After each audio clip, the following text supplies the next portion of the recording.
devil's head on, which is a little bit of a rarity. Oh wow, so yeah, that's cool, isn't it? Wow.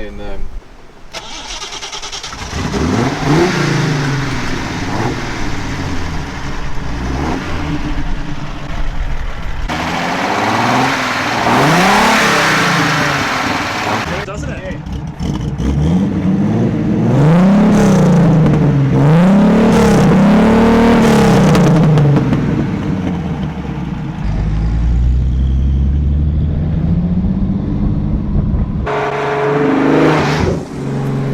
On this episode of Grassroots Garage, we have Adam's 1974 TVR 3000M.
Welcome to Grassroots Garage. This is Adam's car. It's an absolute stunner. Adam, thanks for your time, man. Thank you. Tell us about your car. So this is a 1974 TVR 3000M, made in England. It's a fiberglass body, independent suspension chassis. It runs a 3 litre V6 Ford motor, which was a factory option at the time. This particular motor, it's rumoured, it's a bit of a myth really, all old cars have old myths about them. So this motor in here was a Barry Seaton motor, probably built for a Capri racing car. So it's got a high lift cam, it's got triple Webers, which I think their purpose is to just consume fuel, just as much as, it's more, like they run the more is better theory, yes, so more is better. Yeah. The high lift cam doesn't really come on song until maybe 2000, so driving here is great, but if you're ever driving in traffic, you have to drive in first gear and make a lot of noise, but that's quite fun too. Yeah. This is beautiful out of here too. That's so cool. Wow.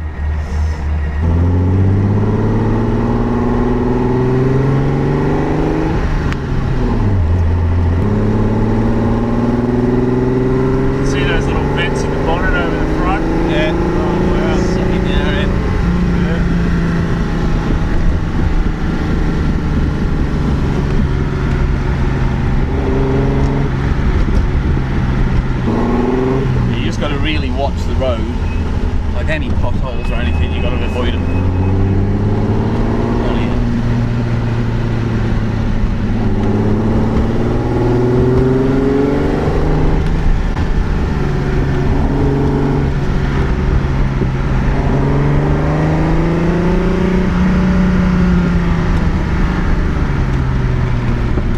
This is where we lose the end, the sun.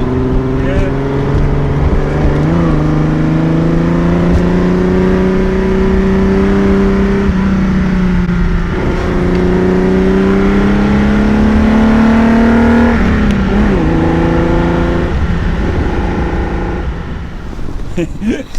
So I say, old cars, everything's a procedure. You know, there's no I'm in the toaster and I'm going. It's like, even opening the bonnet is a bit of a thing. So there's 2 bonnet catches.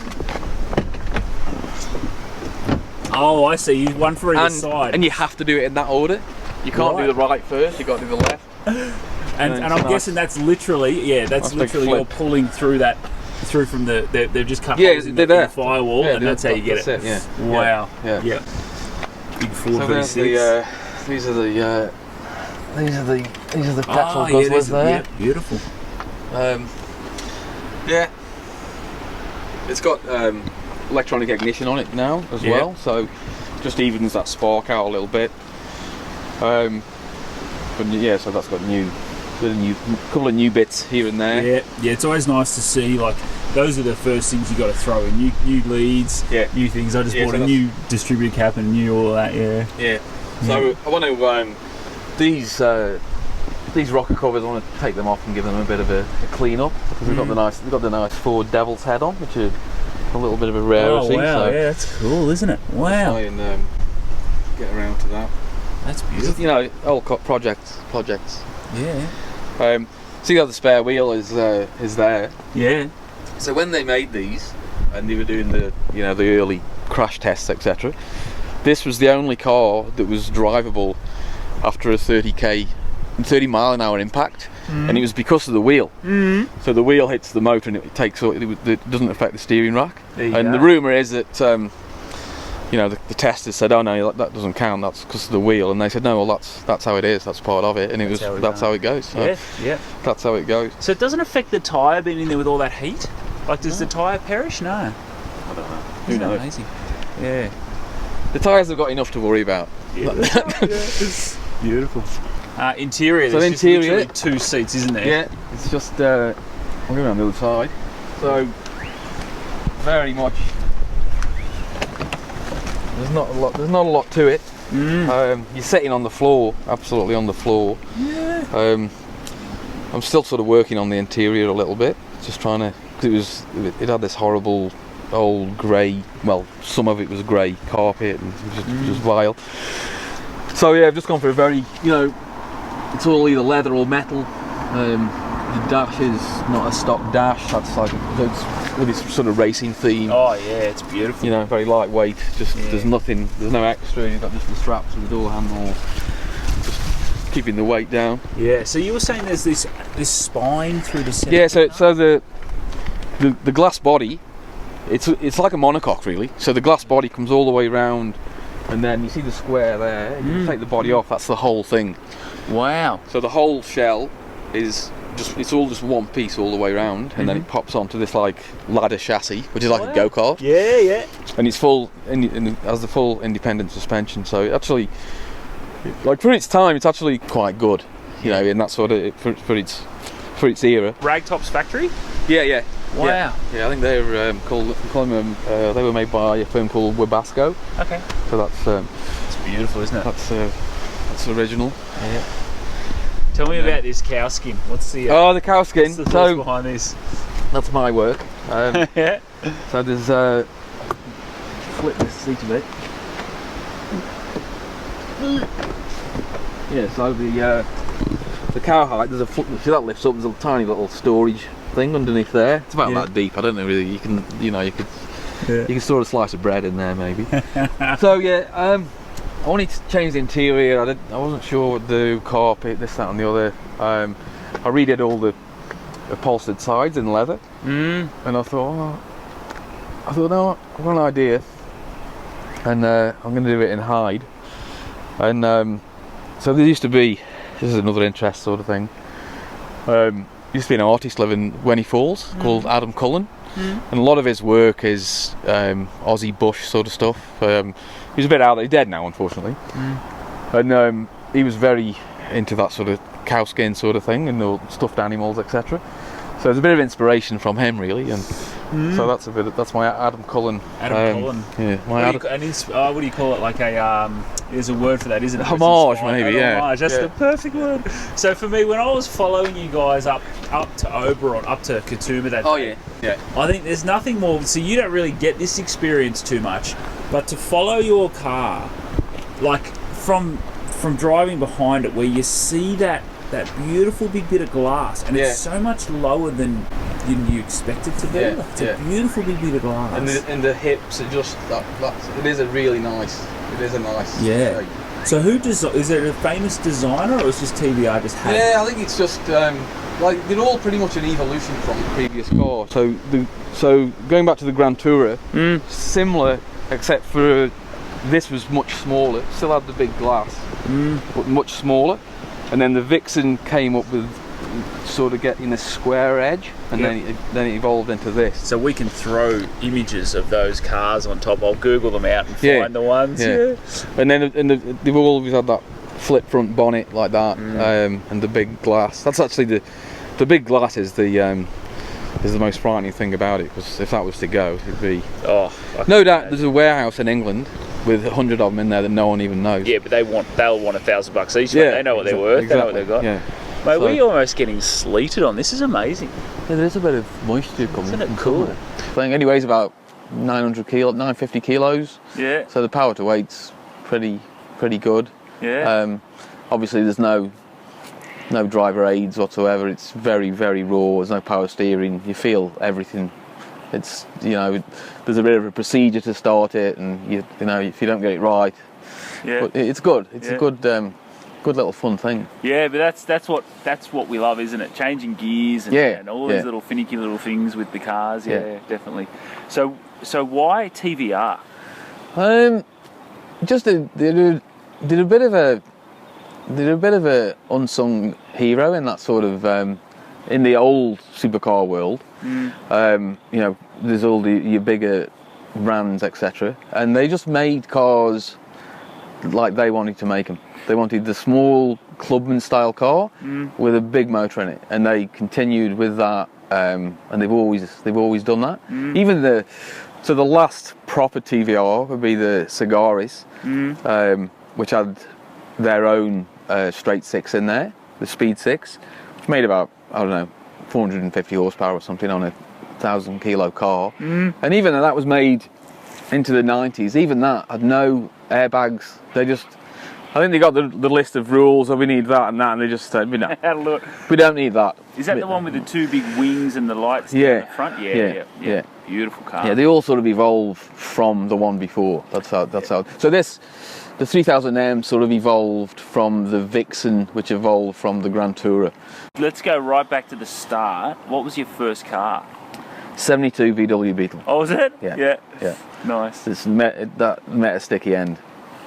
That ended up kissing a Vauxhall Astra GTE back in the 80s. Yeah.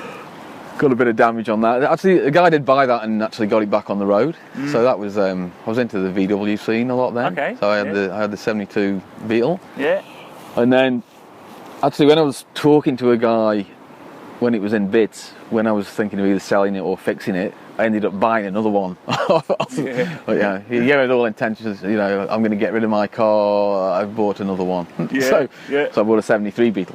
Nice. Yeah, so I've always had that sort of thing. And then that also ended up getting wrapped around a bit of a bush. Fixed again. That was a nice little car, actually. That was the Beetles. I've got a mad love for the Beetles. Yeah, it was good. Yeah, that was good.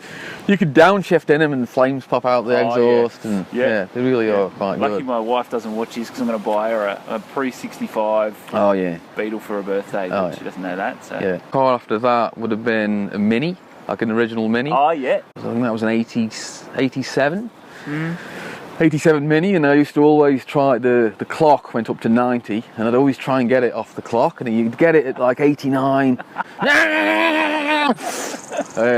But that was, again, the old Minis, like round a roundabout, there's not much quicker than them. In the dry, in the wet, they're not so... Yeah, and you think of those old videos of Bathurst. Yeah. The big Falcons and these little Minis, and they'd get them up, they'd get them through the corners, and the Falcon would just take them down the straights. Yeah. Really fun. Yeah, similar to this, you have that same sort of feeling that you're in that. Like you are the crumple zone if there's anything goes wrong. So. Yeah, definitely. So then since then I've had Land Rovers and this, that, and the other. I've got a few sort of I've got more weekend cars than there are weekend days. So anyway. Very nice. So this might be part one. So then, what made you, or tell us the story of how you found this, and then what made you want to buy it? So. Probably like you, spend a considerable amount of time on car sales. Just always looking, and I always look at the same things. I always look at TVR, Porsche, Mercedes, blah blah blah. And I'm always looking. Oh well, I'm looking at Datsun, Corolla. Yeah, well I do look at the Datsun too, but I'm always looking, and there's always maybe 3 or 4 TVRs for sale, but they're usually the later sort of later ones. And these never come up. Never ever come up. Anyway, this one came up. I was at work. I was like, oh shit, must not do anything about that. Anyway, before I knew it, hello. And so it just went from there. And it was up on the Central Coast. Went up there with James. Yes. I went up in another one of my cars that this guy really liked as well. I think as soon as he saw the car I turned up in, he thought, well, he's going to a good home. So we took it for a drive, and I thought this is fun. So I think I went and picked it up the next week. I think took it home. Beautiful, man. Beautiful. Yeah. So that's how it came to us. Yeah. All right. It's sort of a redundant question, but we're going to ask it anyway. If I give you an unlimited budget, what would you do to this car? An unlimited budget. I would consider putting a V8 in it because they did them with a V8. Oh yeah. I wouldn't do like an LS V8. I would try and find like the appropriate V8 for, which would be a Rover V8. Okay, so they did a Ford V6 and then a Rover. Yeah, V8. so they did. Okay.